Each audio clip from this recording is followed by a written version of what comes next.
Andre 3000, top 3 best rappers to ever fucking breathe.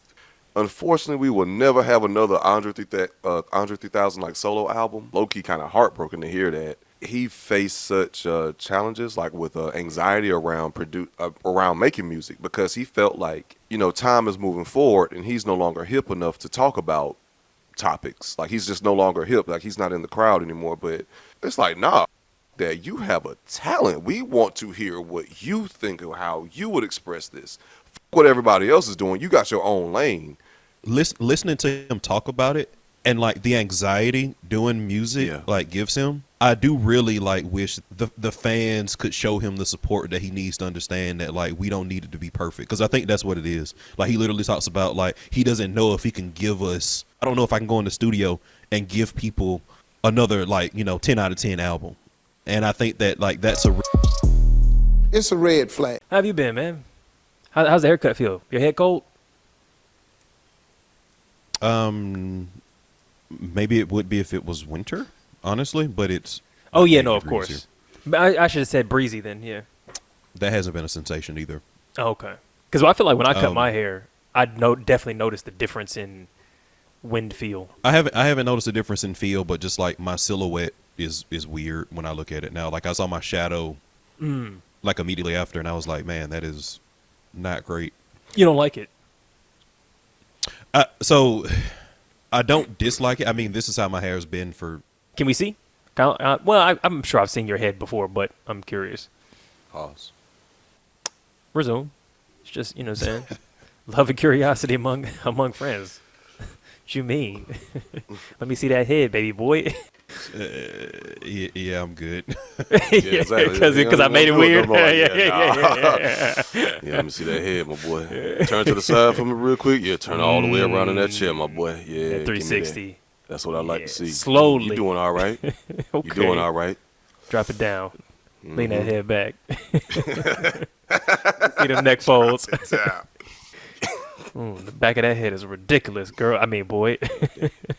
Oh, shit, my fault. I'm just saying you got a full head of hair back there in that crown. You know what I'm saying? Some niggas, that shit be kind of shallow. But you. But not you. You different. I don't see nothing. You special. Yeah, it's thick.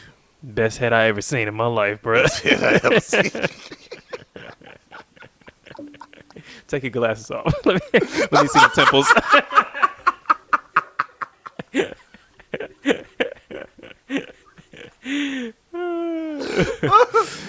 Hey, yo. Welcome everybody to Waving the Red Flag, the #1 dating and phrenology podcast in the universe. It's your boy Eddy. It's Josh. It's Alvin. Welcome to the show. Let's get into some topics. Let's get into some serious adult conversation. I want to say one more thing. Okay. Yeah, take off your cool, my nigga. Take off your what? Take off your cool. Cool. Hey, take off your cool. I want to see you. I want to see 3000. you. Yes, indeed. I knew AB was going to catch it. I got to catch up on music from like 1992 to like 2008 because I really didn't listen to any music at all between those two periods. That is Speaker Box and The Love Below. At minimum, The Love Below. You never listened to The Love Below? Is that an album? Oh, my God. What the fuck? Oh, I mean, I've heard it, but it's an album. I've heard of it. Yeah. Yeah. It's, Andre 3000. Don't do this, man. Can y'all just invite me in instead of shaming me? Nigga, we are. We told you. You just yes. Yeah, and I just asked for clarification. Is it an album? And then y'all hit me with, this thing. And we were shocked. Like, don't hide it. It was the last rap. It was the last rap album to go diamond, though, man. Like it was a cultural phenomenon. It was a cultural phenomenon. Lots of things are cultural phenomenon. Like I've heard of it. I've heard lots of things the Love are not Below. cultural phenomenon. Lots of things literally are not they cultural are. Phenomenon. That's not. why they have a word for that. Literally, they're not. A phenomenon. Did I hit a British literally? Did I hit a literally? Literally, they all. I do declare. Fucking Draco Malfoy on the podcast tonight. I most protest, in fact. Potter. Have you heard The Love Below? Have you heard? Good sir. 3 stacks. How Dare boy. your ears have never been graced with the automagical tunes of the loveth beloweth. An absolute Philistine. Next But, like, seriously, never like- heard of tip drill. Jesus. Go ahead. It's like there aren't a lot of cultural phenomenons. Cultural phenomenons are rare when you look at how much media is put out all the time. There are literally thousands and thousands of albums that get put out, and a very small percentage of those albums becomes like a genre defining like album of an era.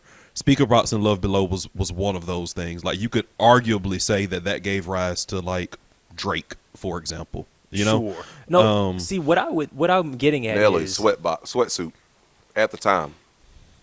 as a percentage of all media created, a very small percentage is a cultural phenomenon. But in terms of like raw volume, especially in a global context, there is always shit that is like world changing that people don't know about. Like, there's shit that's famous to one fair. group that's not famous to another group. There's shit that's that- like, oh my God, you had to be there, and other people never heard of that shit. Like, there's shit that all three of us have never fucking heard of that is like world changing shit to a certain group of people. Well, let me ask Fair. you this, because that's fair, but Especially on race lines, but yeah. as a native Atlantean, True. Yeah, And no, then no, me I'm just not being- saying I'm not tripping. Yeah. because your family knew of Outkast, Dungeon Family, and even if you don't, like, I gotta imagine niggas in your family was playing Dungeon course, of Family, course. Outkast. So just to follow that lineage and knowing how great of an artist Andre 3000 is, Big Boy deserves his flowers too. And also, Josh, to piggyback, it's like Hey Ya, for example, was a global phenomenon much Yeah. bigger than what you're describing, right? So there are definitely Yeah. localized cultural phenomenons that only a specific group knows. And then when you look at American media, which has a much outsized like impact on like global media than most other markets, like we are the media capital. And then when you look at black media as a huge percentage of that, even relative to our population, you look at how big Hey Ya was, you could not escape it like anywhere. No, there are probably not at people all. there are probably people that have never listened to another Outkast song that can sing Hey Ya line for line. You know what I Nope. mean? Like, Absolutely. course. And I'm not here Bruno saying I Mars don't know ha- Hey Ya. It's like Pharrell. It's like a Happy by Pharrell. Yes. Like, For sure. I hate And I that know song Hey now. Ya, but that knowing the album is a different thing. Like, I Yeah. know the stuff that hit to like mainstream global household name shit where people knew the song but didn't even know who Outkast was. That's definitely in my mind. But knowing the album name is Yeah. a different separate thing. And mind you, I'm not trying to shit on you at all. It was just, I guess because, like, from my experience, No, I'll give- for me, that was such a big thing because, like, we all fuck with Outkast heavy. No, you're And not me and even my wrong. friends, we was all listening to, like, the Love Below speaker box. And, like, we was debating who had the better album. Andre 3000. Speaker Box is all underrated knew though. It's Box underrated, is- but it's underrated, but you can't lie. Flip Flop Rock is one of my favorite songs like of all time. Like, just like the way the beat comes in, like the verses were Yeah. phenomenal from all three of them. Absolutely. Like, Absolutely. Yo, and I'm not shitting on, I love Big Boy. Like, Big Boy don't get enough credit. But if you had to weigh those two albums against each other in terms of Agreed. Agreed. the test of time and like the forward movement and what it inspired in terms of genre bending music, Love Below got it, bro. Like, that nigga in what? Hands down. Piece Hands down. Quick piece of history. That motherfucker Andre 3000 had that shit recorded in 2 weeks. Ellery was like, all right, Big Boy been working on the album. We can do like a duel or some shit. We need some music from you. 3 Stacks was like, all right. A week and a half later, this nigga had the Love Below, like at least the skeleton of the Love Below ready, which is insane. it was conceived as the soundtrack to a movie, Yeah. which is why some of the songs kind of seem like out of place, like the well, you know the song, the ode to like Frankenstein and the Bride of Frankenstein on the track. Like, Happy Valentine's Day. Yeah, it was Isn't conceived as the soundtrack for a movie. Yeah. And you see also the bones of that similar structure going into Idlewild, which was a Yeah. soundtrack first kind of movie. And that's also why, if you haven't heard the Idlewild soundtrack, for anybody listening, the Idlewild soundtrack is also fucking phenomenal. Lil Wayne. So amazing That song features of throughout the Hollywood Divorce. got a classic 3 Stacks verse on that one too. A is for Adamsville, B is for Bowen Home. See if I give a fuck if you like it. Then you know I don't. Like, Yeah, anyway, 3 Stacks. We can't give you enough love and praise. And Big Boy, same. Even in the early 90s, his verses on the first Goody Mob album was deep as fuck. And that's when CeeLo Green was really spitting. And CeeLo Green is an incredible artist, but like back when CeeLo was like speaking on some real shit, like with government, like just what's going on in the streets, da-da-da-da-da.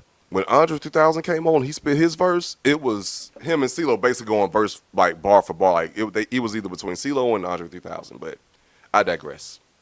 Shout out to Maze High alums, Goody Mob, fellow alma mater. I'm not from any of those places, but you're nonetheless. Check out The Love Below, bro.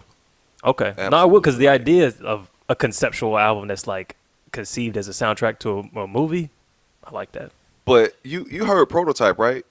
I was like, I hope that you're the one. If not, you are the prototype. Like that came from The Love Below. I know I've heard multiple songs from it. Yeah. Oh, I've not you- never heard. You've heard at anything. least Oh, yeah. three. You've heard at Yeah. least three. Yeah. Got a song with Rosario Dawson. Yeah. I don't. What was the name? Spread for me. I can't wait to get you home. Nice. Don't let these words be in vain. So spread. I think Big Boy has held his own as a quasi solo artist and then collaborating with other people. Again, Big Grams had like heat on that. So shout out to Big Boy as well. And I also all will his point own lyrics. yes, and I will also point out that there was a significant percentage of Outkast history where Big Boy was considered by far the better rapper. Like I'm thinking like 92 basically to 2000. Obviously in the zeitgeist that's no longer the case, but I do like to give Big Boys flowers. Yeah, and the thing about that is though, because given the time period, 3 Stacks was far beyond everybody else. Like because it wasn't normal what he was doing. I agree. Big Boy was like the real nigga. Like, oh yeah, I'm rocking with him. Like, for the niggas that was like, I'm rocking with Big Boy. But yeah. You had to catch up and catch on to 3 Stacks to get what he was saying. Like, but God damn it, Andre 3000, top 3 best rappers to ever fucking breathe, in my opinion. It's quality over quantity. Unfortunately, we will never have another Andre 3000 like solo album, but anytime you hear him, he kills it on some whole other shit and reminds you of why he's one of the best to touch a mic, in my personal opinion. I don't think we'll never get a solo one, but like listening to him talk about it and like the anxiety doing music like gives him, I think a new Outkast project is much more likely than a solo project because I think Big Boy doesn't have that same anxiety side to it. But I do really like wish that like the fans could show him the support that he needs to understand that like we don't need it to be perfect, because I think that's what it is. Like he literally talks about like he doesn't know if he can give us the love below in it. Like, you know what I mean? Like I don't know if I can go in the studio and give people another 10 out of 10 album. And I think that like that's a really weird position to be in as an artist.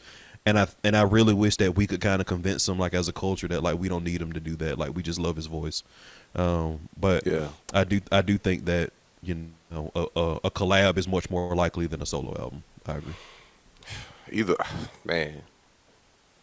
I don't think either one of them gonna happen. But yeah, a collab more than likely.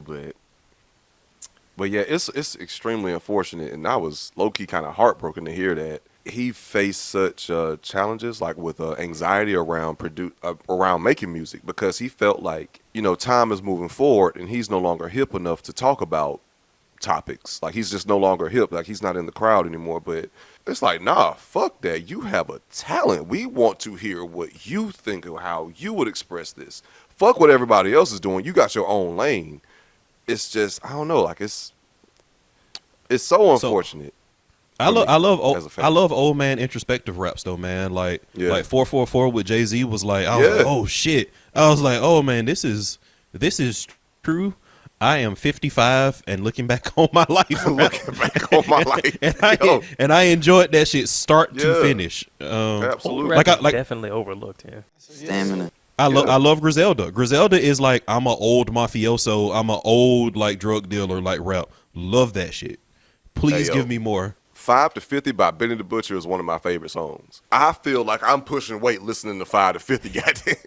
All 70 on what the fuck Tana Talk 3, like Yeah. Benny comes in, gives his verse, talks about his shit, then Conway comes in. Oh my fucking god, bro! Like I want to be a drug dealer so bad. Yo, for real, like, I want to just quit my job. He's making six figures in corporate America. He's like, I think I got to make a career change. This is not.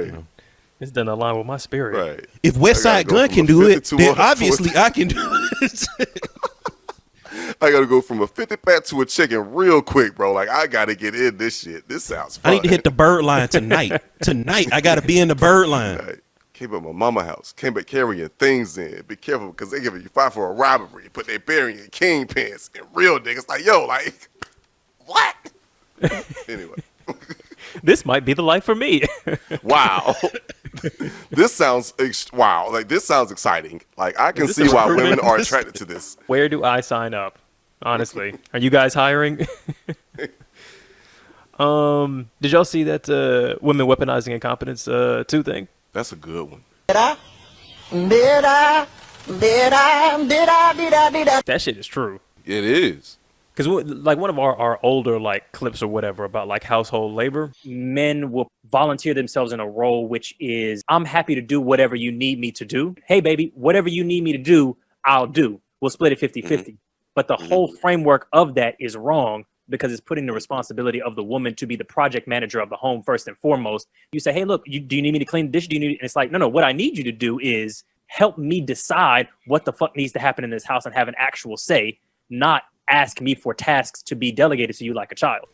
I remember that in my follow-up videos to that, I added more nuance and whatever about some of the dynamics that can appear. And one of them is that, because I've seen so many women be like I remember I worked in like a restaurant, and one of the girls who was also like a kitchen person was like complaining because the dudes were letting her carry like drinks and chairs and stuff like that. And it's like, damn. And she was like, oh, damn, what's all these muscles for? Like, she was short too. She was like, 4'11" or some shit like that. She's like, y'all let me do all da-da-da-da. And I'm like, you work here. What do you mean?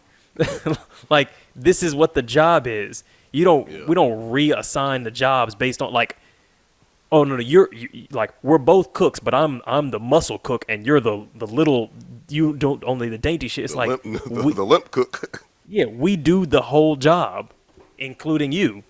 So yeah, you lift shit. If you don't want to lift shit, then you don't do this job. You go do a different job. So you don't start saying, oh, because you have this capacity, you have to do all of that shit because you can do it. Like, that's not how anything works. The fuck? Yeah.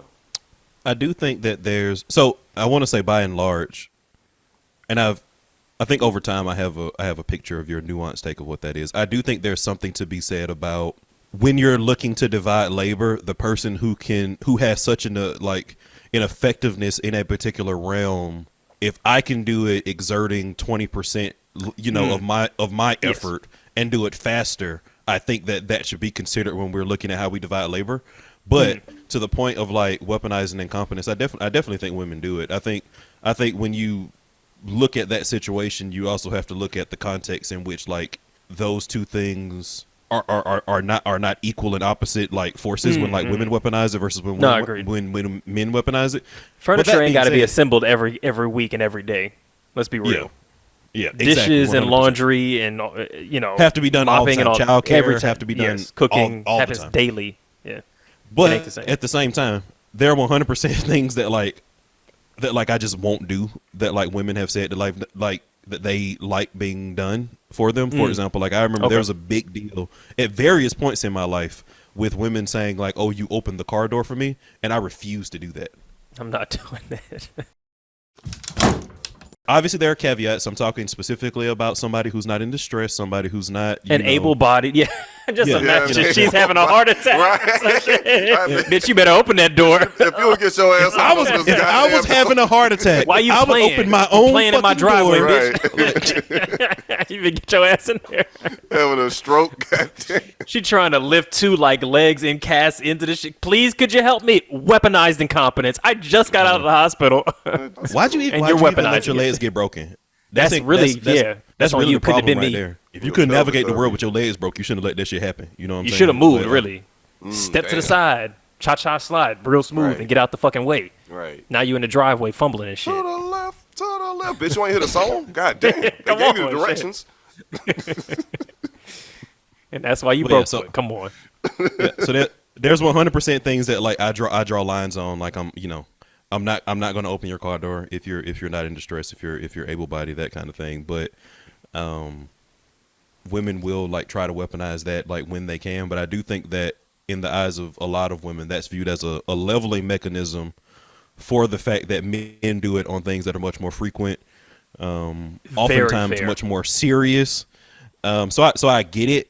Like, I mean, get what you can when you can get it, that kind of thing. I think that applies real strongly when you're in a cohabiting, long-term, committed relationship, which is where the garbage, childcare, food, second shift labor, mental labor conversation comes up. If y'all don't live together and you've only started dating in the last 3 months, you're not leveling shit. Like, it's too early in the relationship for you to now. But if you're married and you go, yeah, motherfucker, I take care of these babies every fucking day, and you're an incompetent male partner, you don't clean up after yourself, I have to tell you everything, you don't even know what the grocery list is to keep this household fucking functioning, yes, you piece of shit, put the fucking IKEA shelf together. That is honestly more than fair. Like, you're just trying to take a little bit off the top to get your pay. That's not always the situation, though. Agree. Yeah, it's been times when I've dated women, and I don't know if this might be weaponized incompetence or if this genuinely might be who Incompetence? Okay. But I don't know if it's weaponized incompetence or just straight up incompetence. So, Yeah. and I remember like It's civilian incompetence. They sometimes do shit and say shit, and I'd be like, ain't no way in hell you just goddamn stupid. Like, ain't no way They don't in know hell. how something works. Yeah, they don't know how something work or just do something. They're just moving. They're not thinking about shit. They just moving. Okay. And they fuck up something. And like you got to step thinking in about? like as the man and then perform your like no. This doesn't go That's on hot. the top shelf because it's too heavy. You got to put the park brake on. Yeah. Right. Yeah, no, true. Because that does remind me of like there was this video. Oh man, he was moving like concrete or maybe marble slabs on like a dolly, and he was telling his girl, "Hey, like just hold these back." And she started asking him some questions about why he was doing something a certain way, and let the slabs go. And so they leaned forward and like crushed the shit out of his fingers, like probably broke his thumb. Just be easier.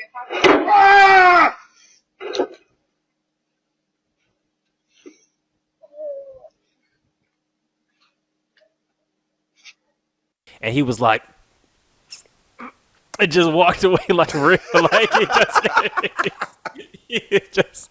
he was like, if I speak, so he just went. It's go, yo, dope. Nope. I'm gonna have to apologize for you knocking off all my fingers and breaking my thumb if I talk right now. I got Frankenstein nails. All my shits is black after this, and I gotta woosah. It's okay. You tried your best. All right, moving on. But yeah, No, that does it. It's. But I think that's and I do- everybody. Yeah, I think it's everybody, but like, there's a role because like I was Yes. saying, like, it's kind of a way to balance the scales a little bit, and then like inflate the man's. He was like, oh my god, I'm just a little girl. I can't do this. I don't know Because how to niggas do like that this. shit too. Let's not bullshit. You know what I'm saying? It's like, Niggas feed into that make me too. feel.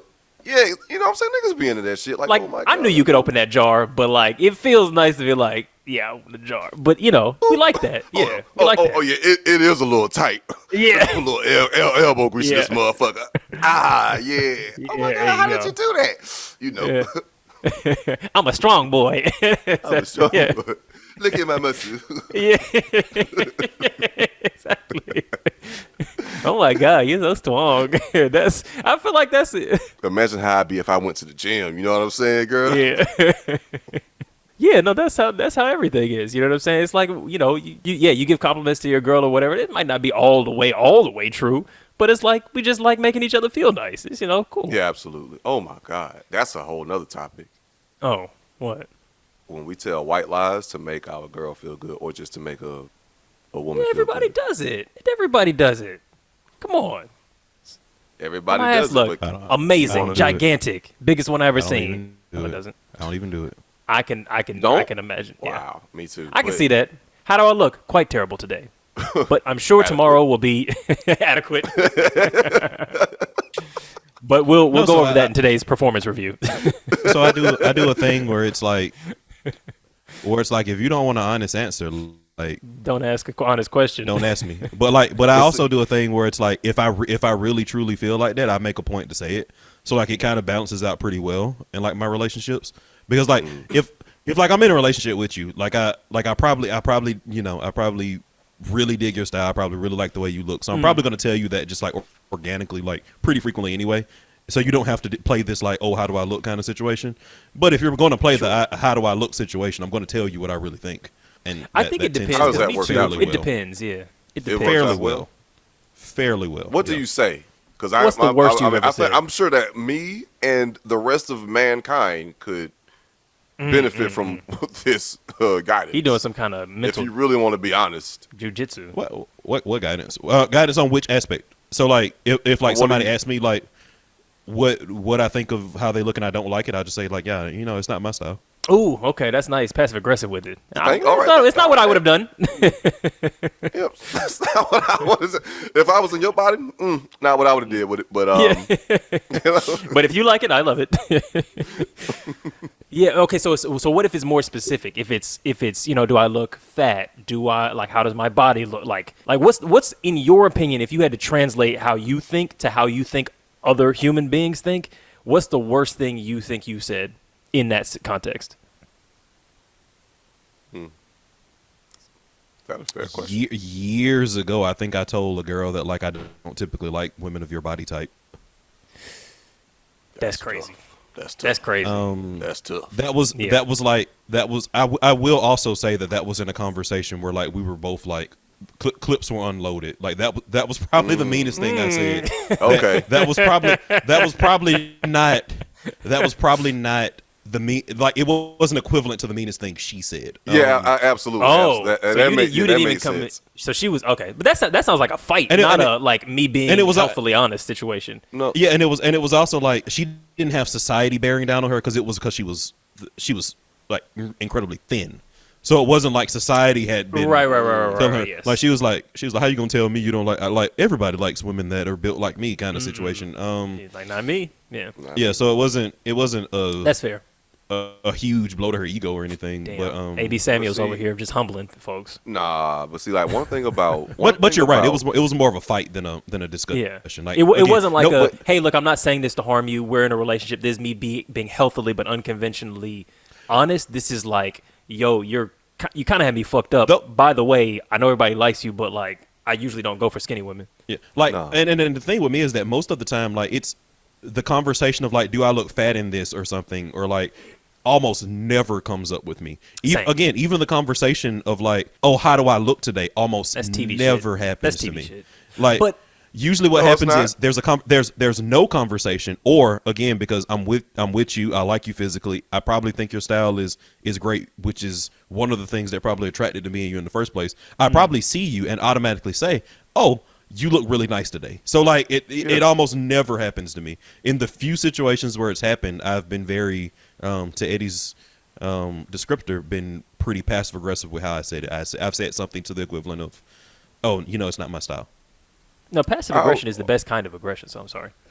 Real quick, I will say this about, and this is a general statement, not, if it don't apply, let it fly.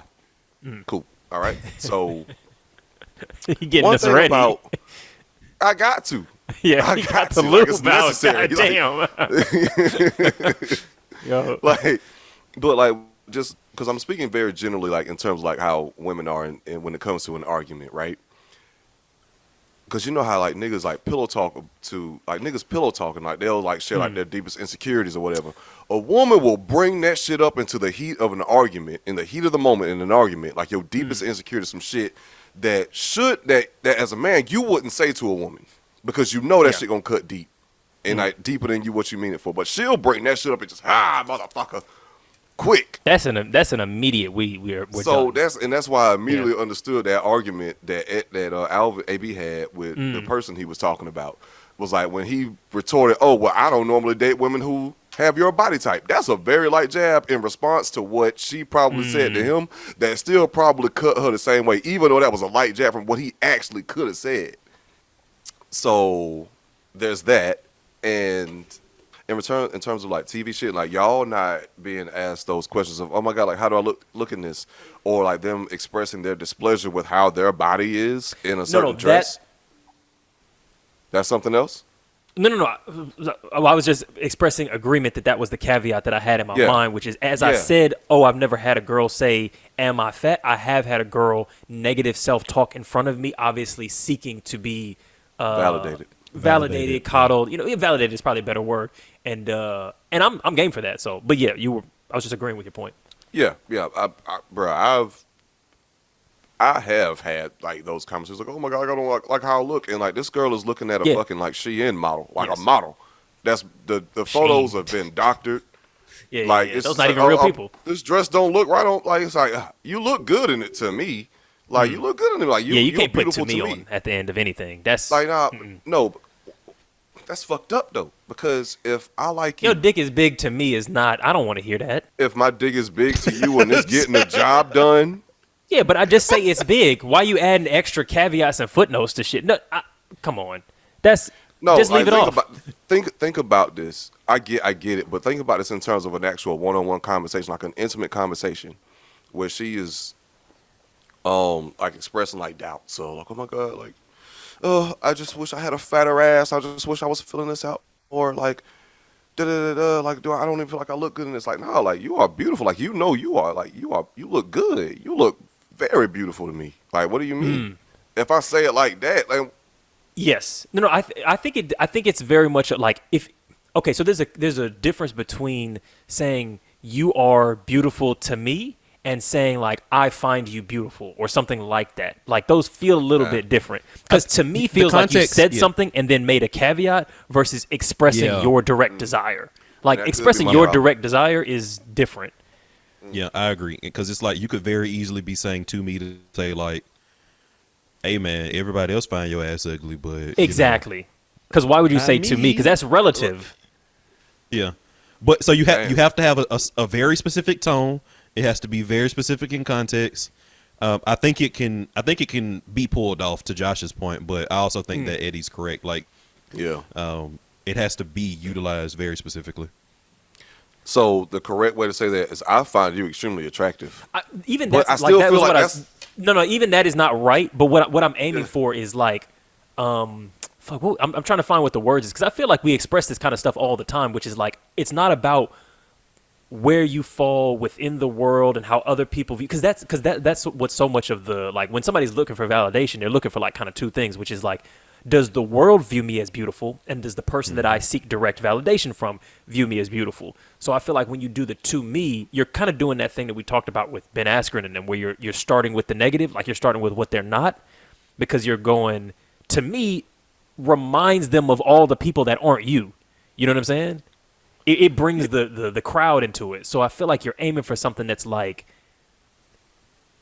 you're the most beautiful woman I've ever seen, or something like that. It is like, it's about me, and it's about what I feel towards you, as opposed to being about how my opinion is different from everybody else. Because, bitch, you ugly to these other niggas, but hey, look, come on home. Because to me, like... Come on home. Well, I'll tell you this, though, because I've experienced like a situation where the girl I was dating or involved with, like, it felt like she cared so much about what other people thought. Oh, you can't validate all that. Yeah, you can't be the whole world. And it's like it's just like these people don't give a fuck about you. Why do you care? Like, you got somebody in your corner. It's complicated. And that's fine. That's worth a conversation. It would probably be best had if we had like a woman on this pod to talk about it. But it's like the general population don't give a fuck about you. Don't give a fuck about what you're doing. They're not even thinking about you like that.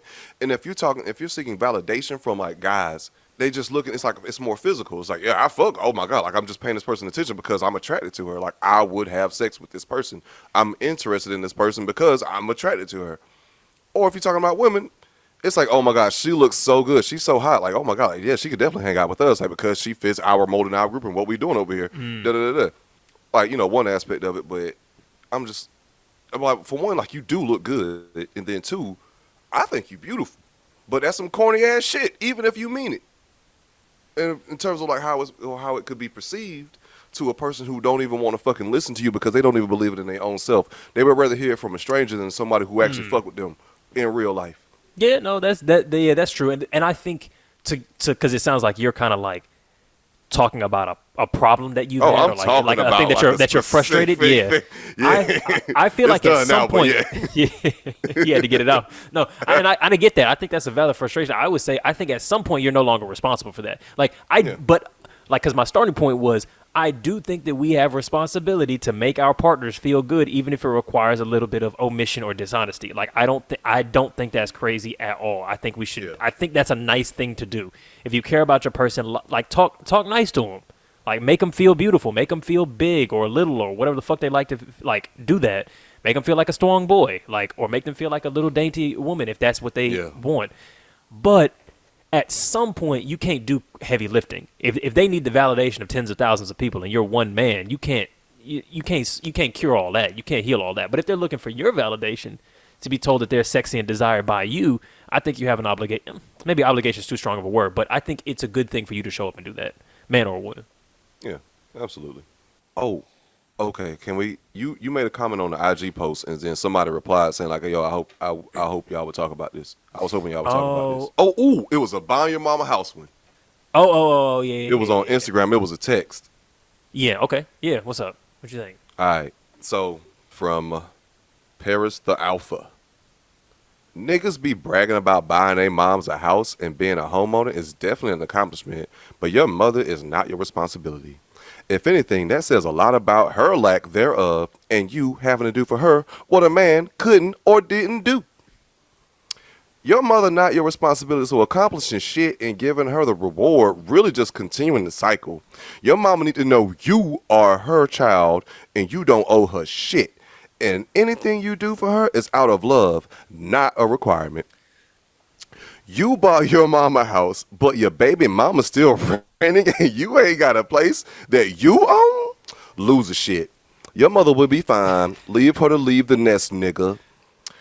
Your mama having you in poverty says a lot about her deductive reasoning.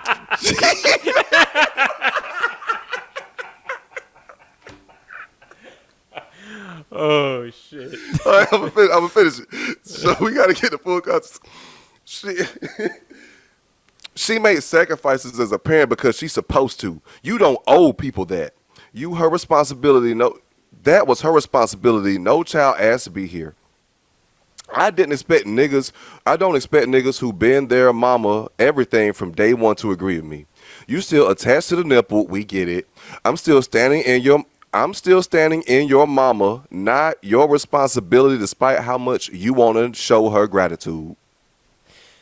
Let me jump in on this one because I feel particularly strong. Yes. And I'm gonna be as succinct as I can. So, tale of two parents. My mother basically washed her hands of me when I was about 10. She made me my sister's problem.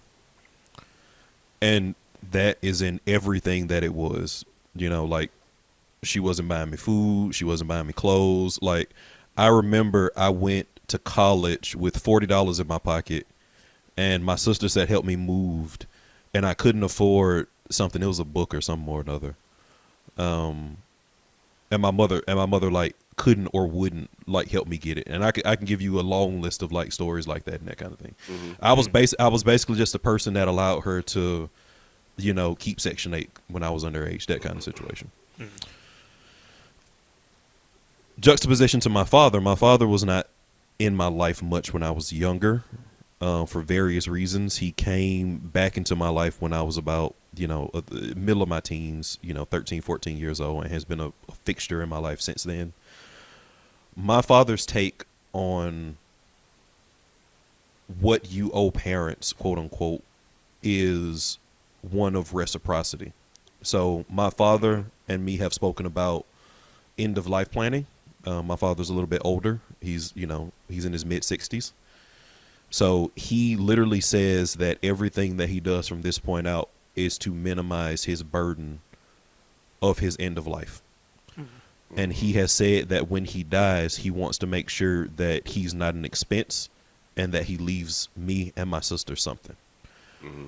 Granted that at least one of my sisters is not his child. He has life insurance policies that he pays for all of us. Wow. Because his role is not that he wants to be provided for. He wants to die and leave us something. At the same time, my grandmother is very old. She's in her 90s. She's had a stroke. He's her primary caregiver. He definitely feels like you should care for your parent when you want to and when they need you to. But ultimately, like, that's what I want to get into. So, like, am I going to buy my mother a house given that she hasn't poured into me? Absolutely not. I'm just not. I would never buy my mother a house. I could pay my mother's rent right now, and I'm not going to. If my father needed anything from me, despite the fact that he has said that his whole goal is to not be a burden, his whole goal is to leave us better, in a better situation as a result of his death than it was when, he was still in his late life. If he needed anything from me right now, if he needed me to buy him a house, if he needed me to buy him a truck, if he needed me to pay his rent, the nigga got it. So I think that when we talk about those kind of situations, we think about it too black and white. We think about it too much as I'm just going to keep giving and not receive. And I think that if you look at it as you are two people that have a mutually like beneficial respect for each other, those conversations become a lot simpler, and that you don't have to have these like wild out of pocket swings on any side of the spectrum too far to the poles about how you handle, interactions with your parents or even your baby mama. I think it becomes very simple if you think about it like that. If you don't have just straight hate for the person, it becomes a lot, or not, maybe not even hate, but if you just go, yeah, no, we're good. Therefore, this conversation becomes way simpler. Like, I care for you. It doesn't have to become a conversation of, am I obligated? Do I owe you? Hey, I got it. So you got it. I know I don't owe you this, but I got it. So you got it. And I feel like the energy on this tweet is because, like, for instance, and you've talked in depth and probably will more about the relationship that you've had with your mother and the way that she kind of consistently failed you as a parent. And it's like, in a situation like that's not everybody's situation. And this tweet, I think, is acting like that's that everybody's mama ain't shit. And you know what I mean? And sorry, Which is why. Yeah. But that's why I wanted to tell the story in the juxtaposition of two parents, right? Because you have a comparison of here's what it looks like. Yeah. Exactly. I wanted to show that, yeah, there's a parent that, like, I'm not paying their rent. There's a parent that, like, despite the fact that, he thinks that, like, I shouldn't have to, that I would if he asked me to. You would. Boom. And I think and because I know I'm the, like, anti-natalists, parents have done a crime to their like, I know my takes are that, and I stand by almost all of those. In a situation like this, though, I think that we have to kind of take into account that, like the way parenthood is done, especially in like in all communities, but in a particular way within ours, it's like low-key parents are dragged into parenthood as crazily as kids are. Like, you're both looking at each other like, all right, we in this situation now. I have a kid and I'm a parent now. No, because it's not thought about in a consciously critical way a lot of the time. To go, I want to bring a person into the world. So with that in mind, you also have to take into account like the social mobility aspect of this, which is that like your mother may have not even had the opportunity to be in a position to buy herself a house, to even get there. But she did maybe have the opportunity to get you to a point that at some point in your life you might be able to. And so if she succeeds in doing that and you go, hey, look, I know I don't owe you, but I want to pay it forward. You were a kind spirit to me in the world when you could have not been. I want to make sure you're good. I don't owe you shit. Here's a house.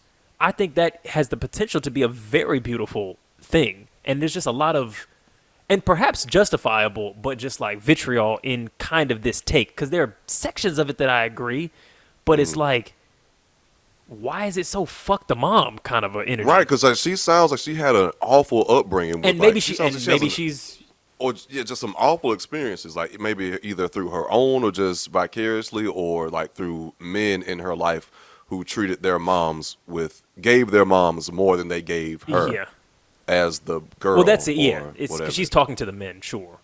Yeah, but it's like, what the fuck do you have against because it was some of the stuff she said made sense, but some of the shit Yeah. was just very insulting. Because if you even love your mama, like, oh, we get you on the nipple, you a mama's Like boy, this a nigga. parent, Like, bitch, what are you talking about? Like, you think I'm gonna do more for you than my mom as my girlfriend?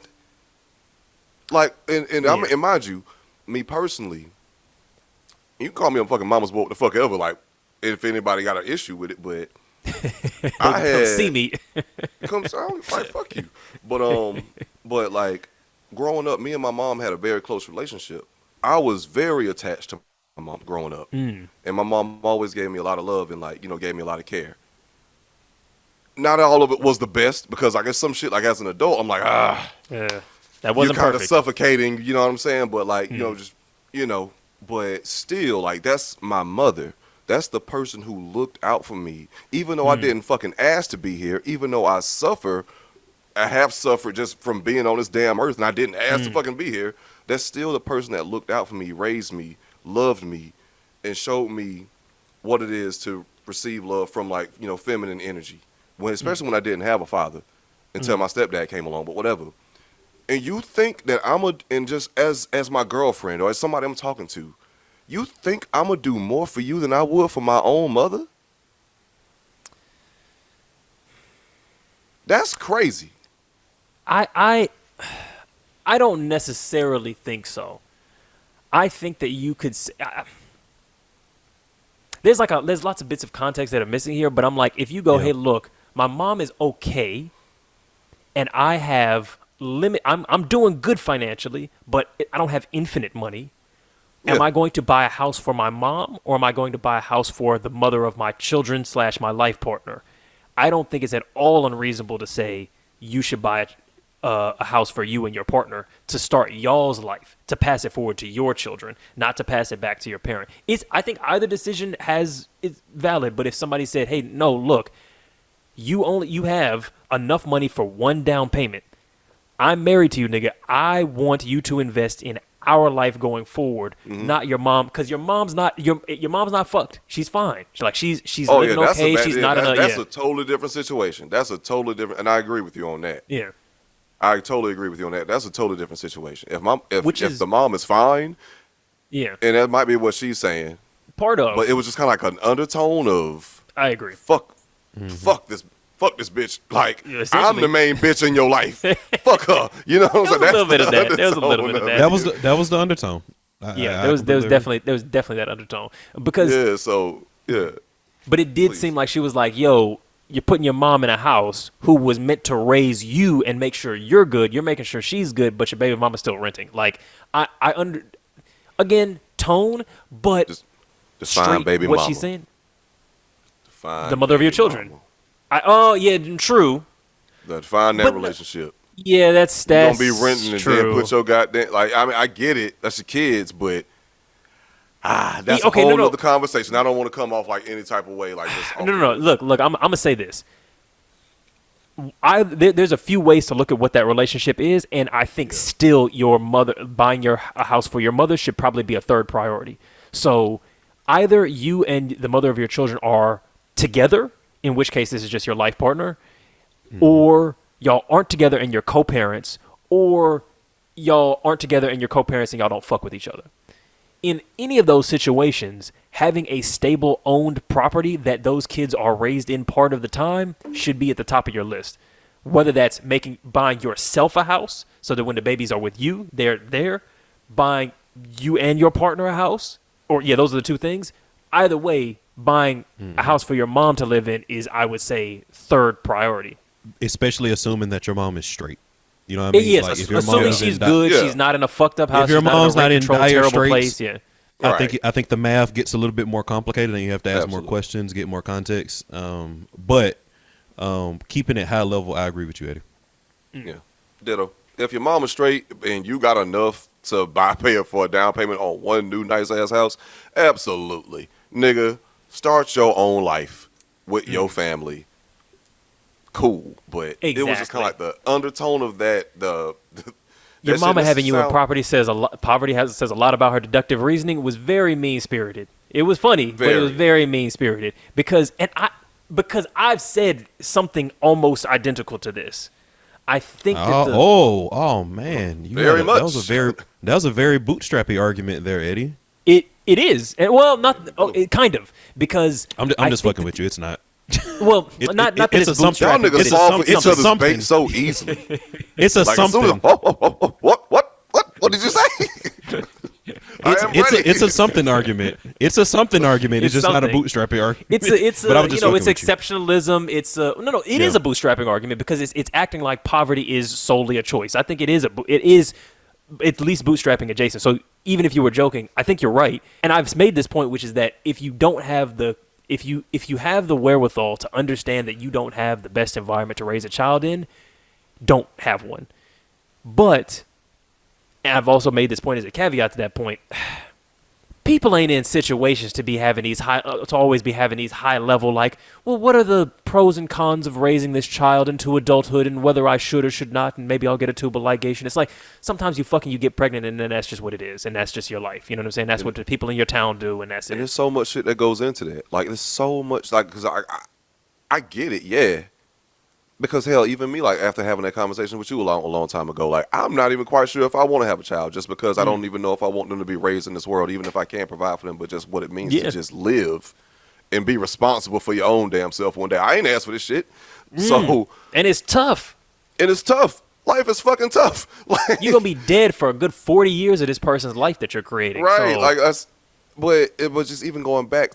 Like, there's so much shit that goes into that where people don't even have access to information or even have access to the thought pattern of what Yes. it means to have a child, other than what they see right in front of them right now.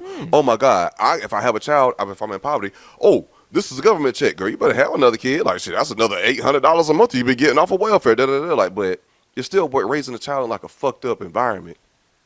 But it's and then they might even have access to abortions or exactly. whatever else Or shit, any you know what I'm saying, if they contraceptive, don't any want the child, reproductive, you know what I'm you know, saying? yeah. And yeah, No educational differences. Like it's a very complicated subject. yeah. And like from my perspective, I do think that like as a person who probably was born into a situation where like them niggas probably should have rethought that shit. Yeah. I will say personally, I'm very happy to be here.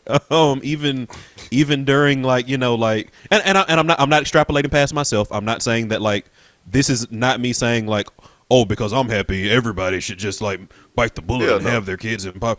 Like that's not what I'm saying. I'm just kind of bringing it back home because I thought we got really in the weeds on the conversation that like gets into philosophical territory that we're not going to be able to answer or even talk to like with any level of any sort of specificity. So I don't bringing know it back about to you, my brother, but I live in the realm of philosophy. Philosophically, yeah. you do Philosophically. you is a vibes nigga. That is your realm. That is what you do. Philosophizing. That's what he Yeah. does. He got a philosopher on his t-shirt. I don't know. You know, I that is do, Michelangelo's actually, a David, philosopher right? That's eating pussy, yeah. Here we go. Aristocles, I think is his name. But anyway, I'm sorry. Here we for go. cutting you off. Yeah, And he be eating. His name is not Aristocles, but yeah. Okay. yeah. But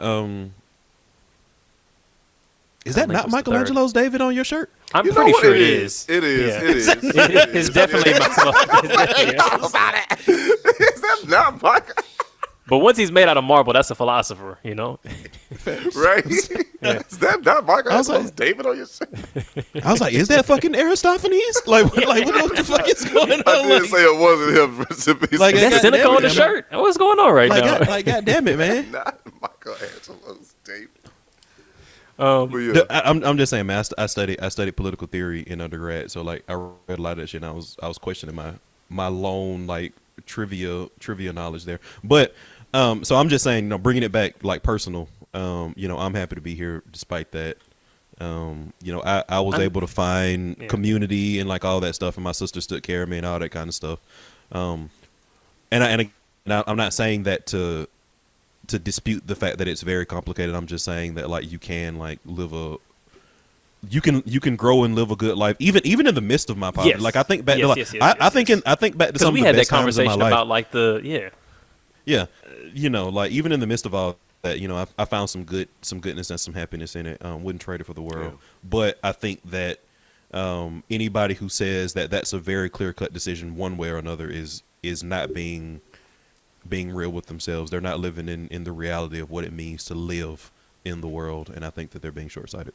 And we probably don't have time for me to get fully in my anti-natalist bag before we finish the pod, but I hear those kinds of arguments or that kind of thing, which is that, like, I enjoy my life, or I'm happy to be here, or I wouldn't want to be dead. And I think that kind of misunderstands what I think the strongest version of my argument is, which is that you're not comparing being alive to being dead. You're comparing being alive to having never been alive, which a human mind is not capable of comprehending. Like, we are all addicted to being alive in the life that we are living. Like, that is what it is to have a human brain. That's how we're evolved to think. Once we're having conversations about hypothetical humans who will or will not exist, that's totally outside of that. So again, I'm not trying to dispute your argument. I was trying to go through painstaking steps and painstaking picking of words to basically say that, like, I was just making a point and not trying to disagree with your point. So I'm not trying to disagree with your point. You. That life can be enjoyable even if you're poor, essentially.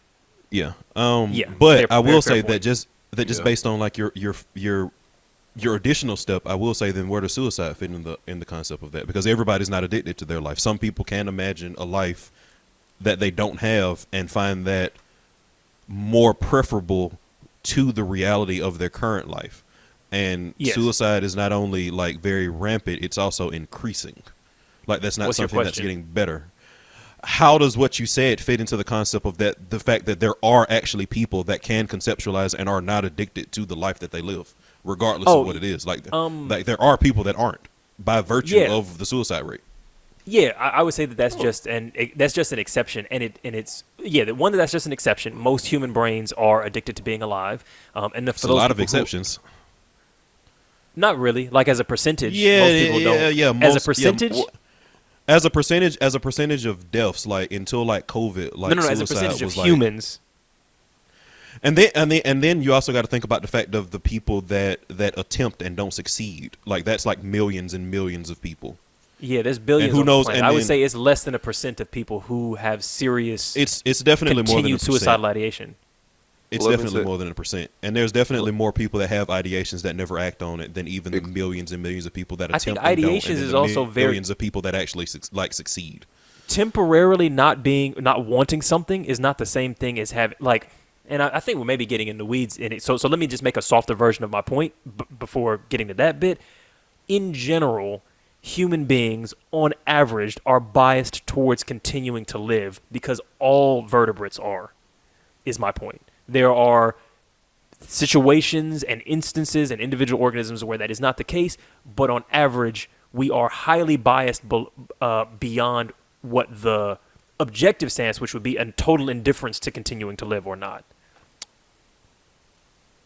Agreed. And again, I'm not. You better hit me with a "that's fair," goddammit.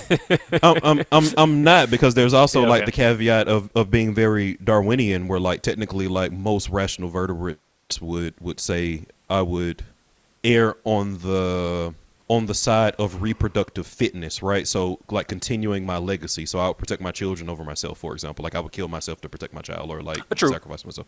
So, but that would be the only caveat that I would say to the last point. That's a fair caveat, yeah.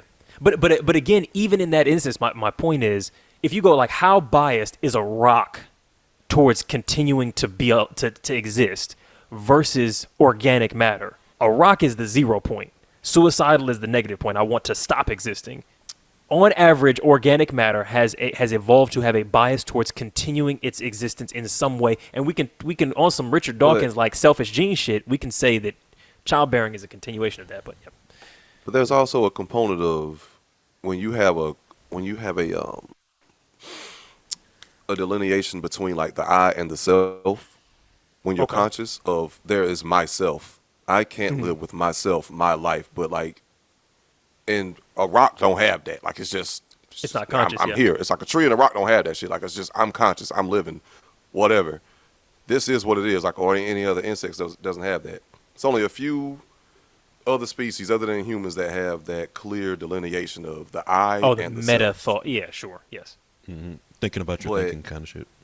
Yeah, and I say it again, nigga. I mean, hell, I've said it many a times. I have suffered from mental health shit. where I have dead ass not wanted to be here, had suicidal ideations. There was one particular night, if I would have had a gun, I don't know if I'd still be here. Yeah. Like, and if anybody is out there that's hearing this, this is not like a promotion of the shit, but like, you're not alone. Like, hang in there, because it does get better. Like, shit do level out. But it's just the fact of, I know a lot of the times where like you have this self-preserving instinct, and that's what y'all was getting at. Like, yeah, everybody, like a lot of people have that self-preserving instinct, but then you just really go over that ledge.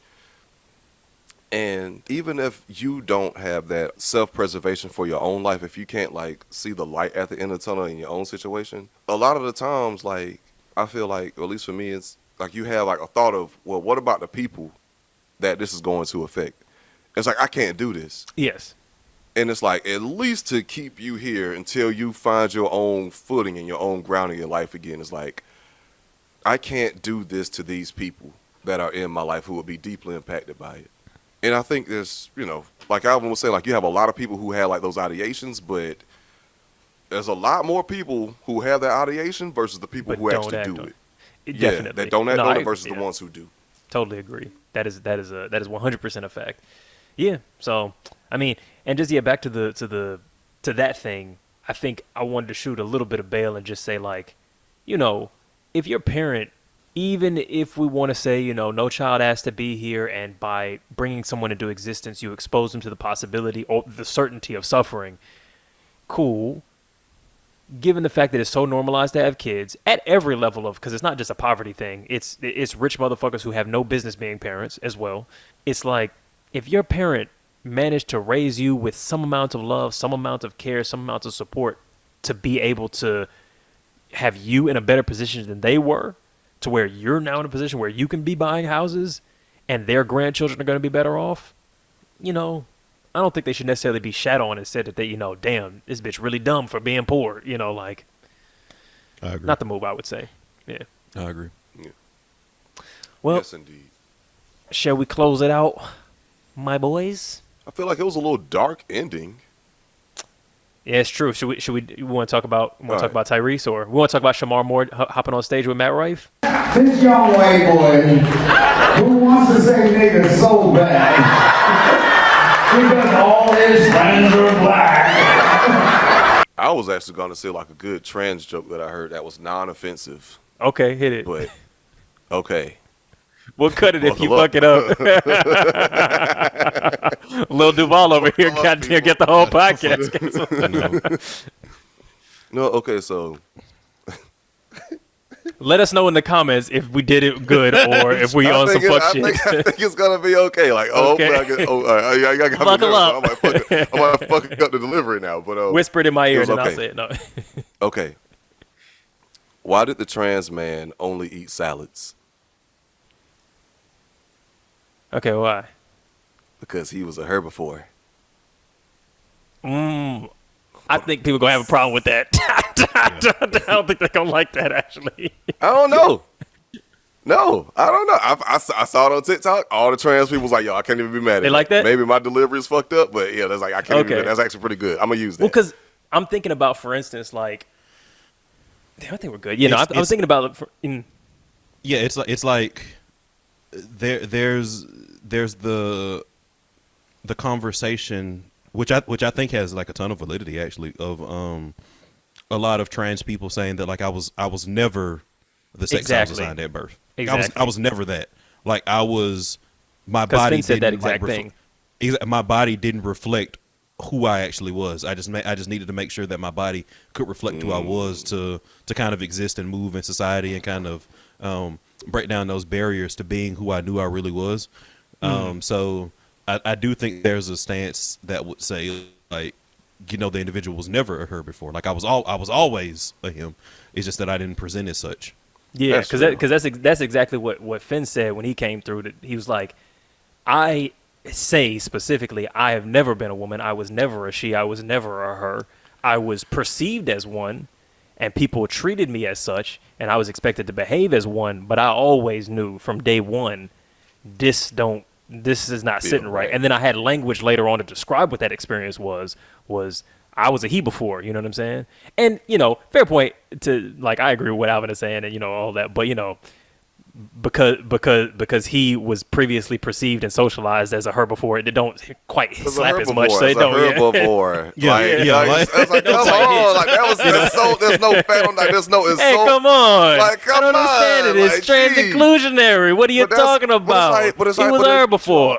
But I was we can cut this out because if it's gonna just upset people and piss them off, of course that's not what we're trying to do here. But Yeah. it's just like there's also a thing of when it comes to just jokes, like it's like you can't be included in on a harmless joke, like even think if we're it gonna is like find a PC. balance.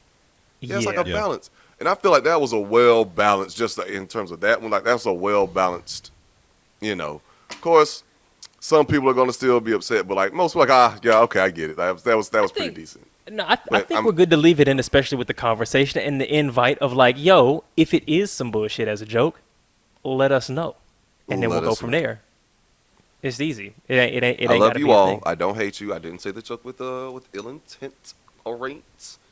I love niggas. You know what I mean? Yeah, Come on. they're the best. You know what I'm saying? Coons are my goons. What do you want to tell? What are you what I saying? mean? Come on, baby. they're the best. I love them. I keep best. I keep hot sauce in my man purse. It's Right, you know what I mean? right. Shit, I mean, To you're bring all the world. invited to the cookout over here. Yeah, whatever you need. We got. Shit. Vegan, ribs. You want us to add adobo whatever. to the spaghetti? Whatever you need. We'll put Old Bay on top of the. We got on some the oxtails gabagool. on the grill. We're gonna fucking fricassee them a little later. I don't know. We'll put jerk chicken in the Alfredo. Whatever you need. We got. we got it. You might have just did something there, man. I don't know, man. We might need to expand Jerk that chicken flavor. Alfredo actually might slap. It's called Rasta It's a thing? pasta. It's Rasta I pasta. did not know that. I've never heard that. Oh, word. That's a Rasta real pasta. thing. Oh, Absolutely. shit. See, I'm telling you niggas, absolutely. we got it over here. Come on. We got niggas on the wall and everything. Come on down to Sal's Pizza. I know. Shit. It's a picture of fucking Martin Luther King and Barack Obama there. It's just like, No, with a picture of Caitlyn Jenner in the middle, just to bridge it all together. Okay, well, look, everybody. If if people are telling you that you can't buy your mother a house just to show love, you might be seeing a red flag from them. But at the same time, if you expecting men to lift everything just because they're strong, you know what I mean? With the caveat that occasionally often men don't do the necessary mental labor within a household, it might could be you that's waving a red flag. Footnote, ampersand, asterisk, whatever. This has been Waving the Red Flag. Join us on Patreon if you want to join the live streams as well as get bonus episodes and the Discord every week. If you want to get the full podcast experience, hop on that. You'll see us weekly live. Like and subscribe to this. Let us know what you think about all of the fuck shit, good shit that we said during the episode. And that's it. We got anything else left? Any other announcements? Let AV know what you think of his haircut. You know what I'm saying? Congratulate him on a new beautiful style. please don't. Please don't. Wait, sorry, don't do that. Don't comment on don't comment on people's bodies. It's actually rude. Yeah. You can comment on my body. I don't give a fuck. Me too. I don't mind. You roast me. I don't mind at all, honestly. No, talk nice to me. It's cool. Okay. Tell me I'm pretty. Do I look fat in this?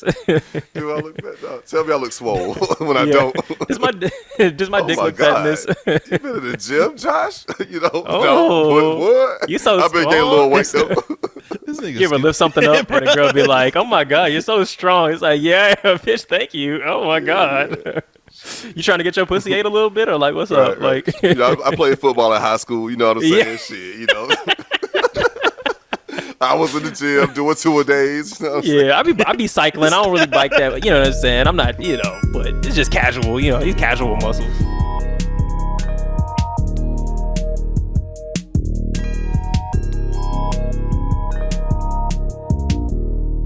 It's a red flag.